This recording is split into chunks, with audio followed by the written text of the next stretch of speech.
Hi, I'm Dr. Warren Peters from the Department of Preventative Medicine, and we're so excited that actually we get a Men's Health Month.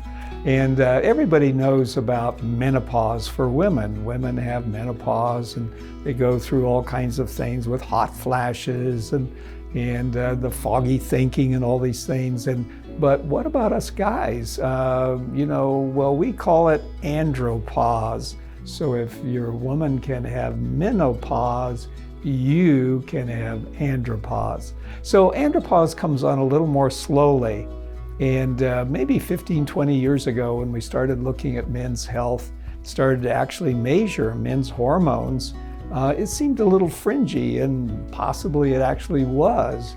But now as time moves on and we begin to look at what happens to men as they get older, so let's say 40, 50, 60, and men start noticing a little more darkness, a little depression that kind of sets in.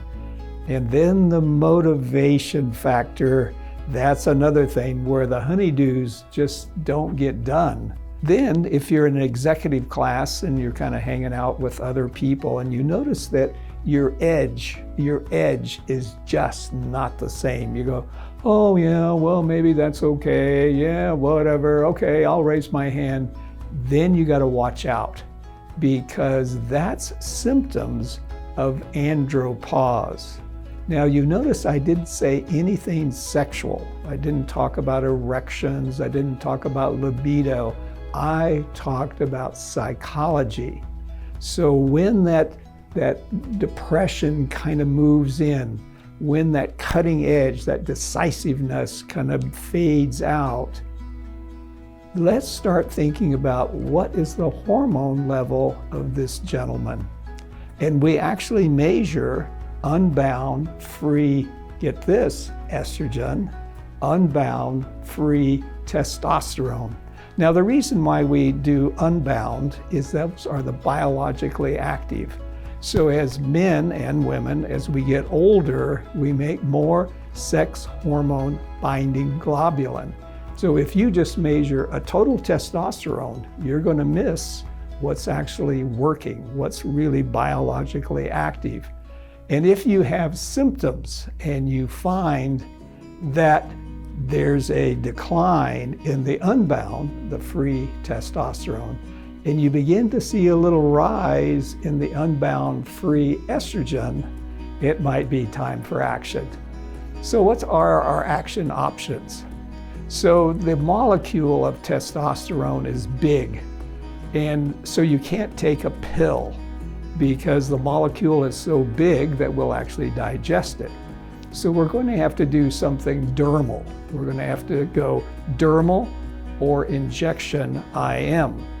So typically we actually recommend creams, and there are some gels that are alcohol-based. I've test driven all of these, and that gel just hangs around forever. So it has to evaporate, has some alcohol in it. But the creams that actually can be compounded with a compounding pharmacy absorbs very quickly. And men are kind of concerned, well, is my partner going to get more testosterone? After 15 minutes of a cream, it absorbs, and you're not toxic. You don't spread that testosterone.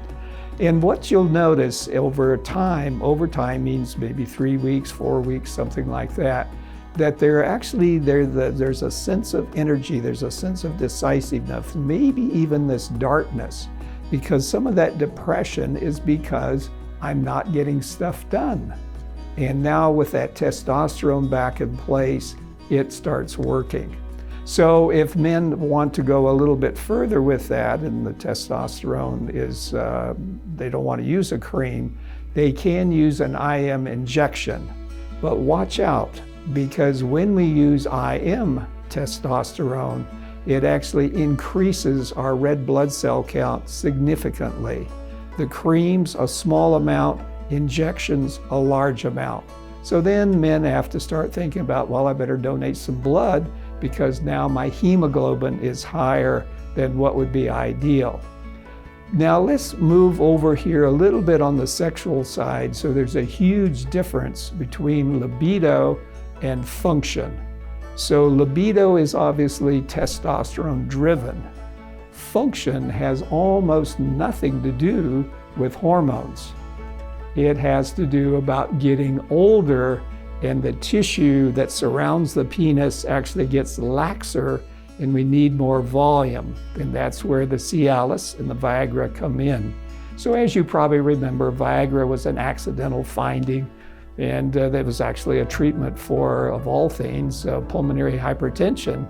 And boom, all of a sudden it had this side effect. That was the accident. Cialis, by contrast, was actually thought through quite carefully to give it a little longer action and so on. So here's performance, here's interest. Interest is testosterone, and performance is probably more about blood vessels and tissue. So anyway, I hope this helps during this time, this month. It's about men's health. I hope this information is helpful to you and also the people that you take care of.